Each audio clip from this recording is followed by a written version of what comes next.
I just want to celebrate another game we're winning. I just want to celebrate. Sens win 6-2 over the San Jose Sharks. Yesterday's game, it was a little more important than just any other hockey game. So let's do a little redecorating in honor of that.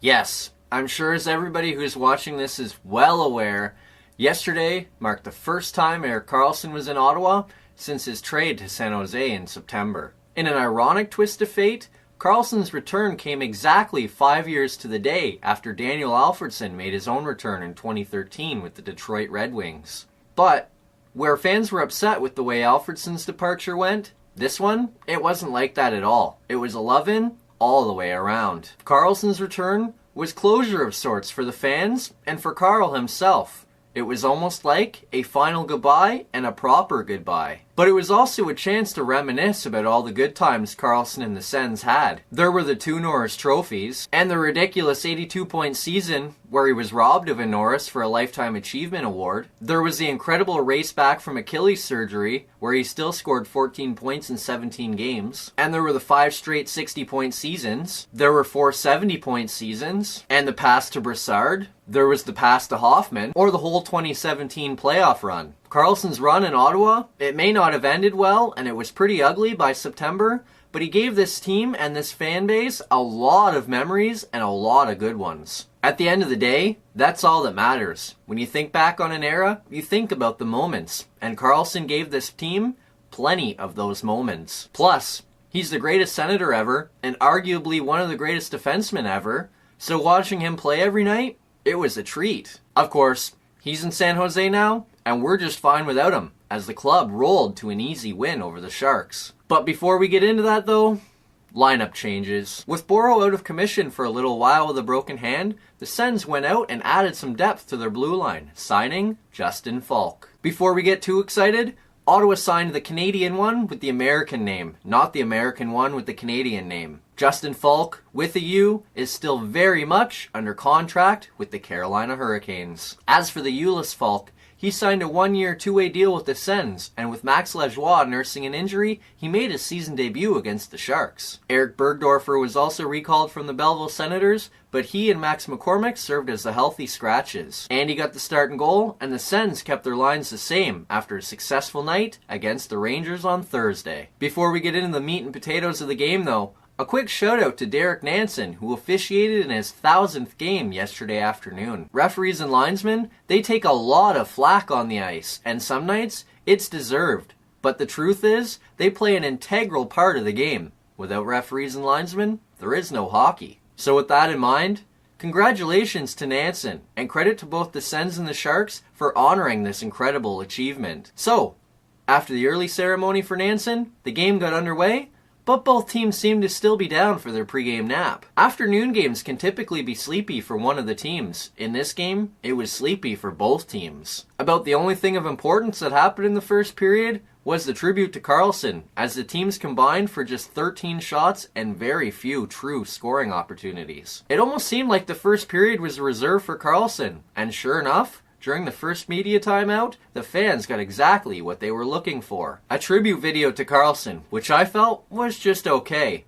It showed his highlights and his goofy nature, but considering the contributions he made to this team and this community, I just felt like it missed the mark a little bit. Of course, the fans let him hear it and gave him the standing ovation he deserved, but that too just felt a little bit underwhelming. Maybe it was the long drawn-out nature of the divorce that made people kind of sick and tired of talking about it, but it just seemed like after a quick ovation, it just kind of ended. It did not have the same sights and sounds as when Alfredsson returned. Of course, he was in Ottawa longer, and there were way more fans at the game as well. Either way, it was a decent tribute and a nice way to finally say goodbye. And with the tribute done, we can finally focus on hockey. But for both teams, that focus didn't start until period 2. And after sleeping through the first period, it looked like Ryan Dzingel woke up and then chugged a couple energy drinks, because period number 2 was the Ryan Dzingel show. Batherson and Dzingel race in on a 2-on-1. Batherson feeds Dzingel. He picks up the puck but gets it too late and can't jam it in the empty net. A few shifts later, Matt Duchene wheels into the Sharks zone. He turns and fires a pass to the point to Chabot. Chabot puts a point shot on goal. It gets stopped. Dzingel jams home the rebound, and the Sens lead 1-0. After missing an empty net on a near impossible angle earlier in the period, it was nice to see Dzingel get this one. And hey, don't look now, but after getting 23 goals in 75 games last season, Dzingel already has 11 in 25 so far this season.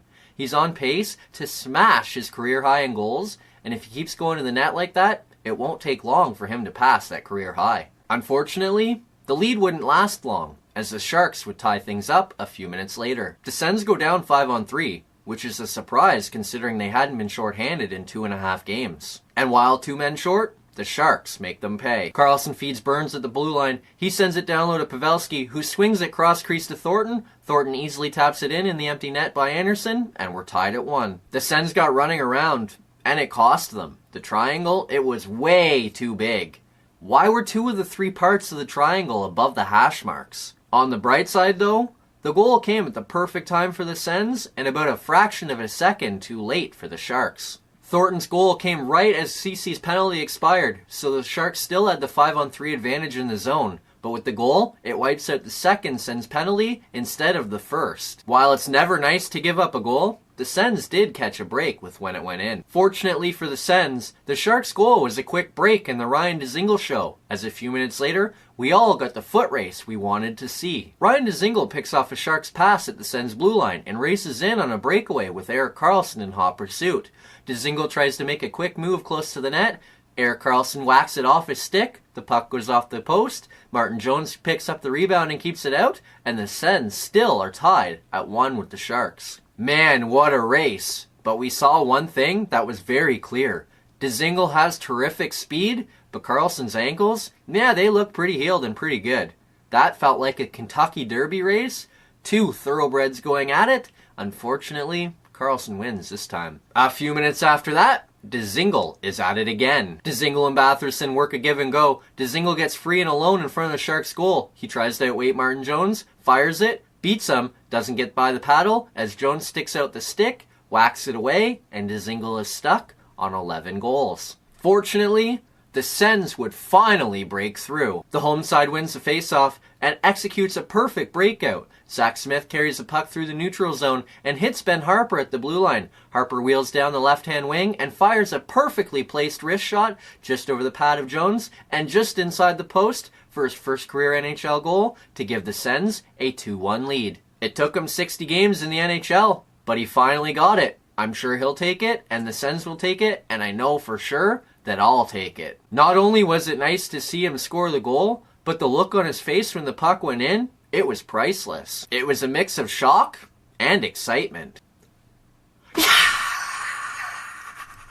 But the excitement, it doesn't end there. Not even a minute later, Tierney feeds Bodker, he races in on a breakaway, slides the puck 5-hole on Martin Jones, and the Sens lead 3-1. What a pass by Tierney, and credit to these two as well. I mentioned in my last video that these two have shown some early chemistry so far this season, and it showed on this goal. Hopefully, that chemistry carries over to the third because the Sens take a 3-1 lead into the final period. Again, I say, no sitting back.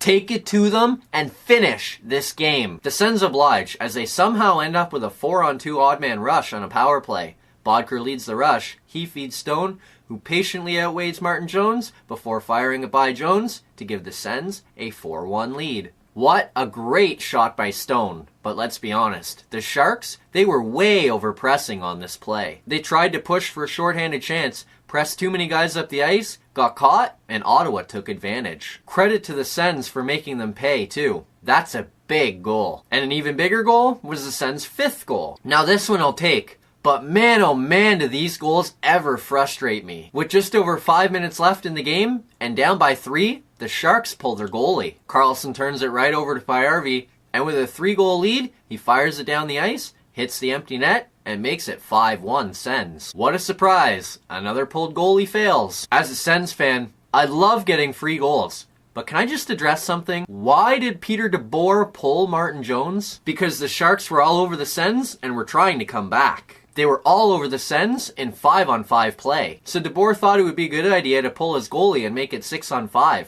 If the Sharks can dominate at 5-on-5, should be a romp at 6-on-5. Except at 6-on-5 and down by 3, the other team can just fire it freely at your empty net. And when you give them enough time or chances to hit it, they're going to do so. Sure enough, Pajärvi did. And now, a Sharks team that had hopes and chances of coming back on the Sens have none and have given up. All that effort goes to waste. Any thoughts you have of coming back are done. All because you pulled your goalie with over 5 minutes left. Let this be a lesson to the Sens coaching staff. Do not, and I repeat, do not try that tactic. The Sharks do get one back in a late tip-in by Barclay Goodrow, but it was too little, too late, and the deficit was too great. Bobby Ryan tipped home a Cody Ceci point shot in the final minute to round out the scoring as the Sens roll to a 6-2 win. Let's go! What an effort! That's 2 games in a row where the Sens were real strong from start to finish, or at least decent enough that they weren't filled in for long stretches of the game. Their first period wasn't great, but it wasn't great all the way around. The Sharks weren't very good either. From then on, the Sens played some real solid hockey. There's still room to improve, but it was a real improvement. Now, let's check out good news, bad news. Ottawa's depth came through in a big way, and that is good news. If you look at Ottawa's 6-2 win, they got some production from their big guys, as Chabot had 2 assists and Stone and Dzingel each scored, but most of their production came from their depth players. Now, Bobby Ryan may not be considered a depth player to some people, but right now, he's lining up on the team's third line. So for the purpose of this conversation, he's considered a depth player. Ottawa's third line of Tierney, Bodker, and Ryan chipped in with 2 goals and 5 assists, while their fourth line of Pyatt, Pajärvi, and Smith added a goal and 3 assists of their own. Ottawa's bottom 2 lines contributed 3 goals and 11 points. Add in a goal from Harper, and Ottawa's lower rolled players chipped in with 2/3 of their goals and add 12 points. Not a bad night for Ottawa's depth. You need your depth to contribute if you're going to win games, and Ottawa got exactly that. It was perfect, and it was good news. Now, the bad news. Now, I have to admit, I might be nitpicking here a little, as they scored 3 times in the third and extended their lead, but I have to say, I wasn't overly impressed with the way they played in the third period. Now, the bad news is mixed with good news as well. While I'm saying the way they played in the third period is bad news, I have to say, the way Andy played in the third period was excellent news. The Sens gave up a number of excellent opportunities in the third, and fortunately enough, Andy was equal to the task each and every time. There were a couple times he even had to bail out his teammates, and the fans gave him a standing ovation for it. Sure, they rolled, sure they scored 3 times, and sure they extended their lead. And maybe this is why we have goalies, but without Andy making some key saves, particularly early in the third period, the Sharks may have been able to come back, and we may have been having a different conversation for the last 10 minutes or so. Andy came up big, but Ottawa wasn't quite good enough in the third period, and that is bad news. Next up, the Sens conclude their mini 3-game homestand with the front half of a midweek home-and-home with the Montreal Canadiens. The Habs roll into Ottawa on Tuesday before concluding the home-and-home in Montreal on Thursday night. The game in Ottawa will be the second of the season between the two teams, with the Sens pulling out a come-from-behind 4-3 win in overtime on October 20th in Ottawa. While the Sens will get some rest prior to that contest, the Habs will not, as that game against Ottawa will conclude a stretch of 3 games in 4 nights after beating the Rangers last night and playing the Sharks tonight. Depending on how the game against the Sharks goes, the game on Tuesday night could have serious playoff implications as well, as a Habs regulation loss to the Sharks and a Habs regulation loss to the Sens on Tuesday would put the Sens and Habs tied for the final playoff spot.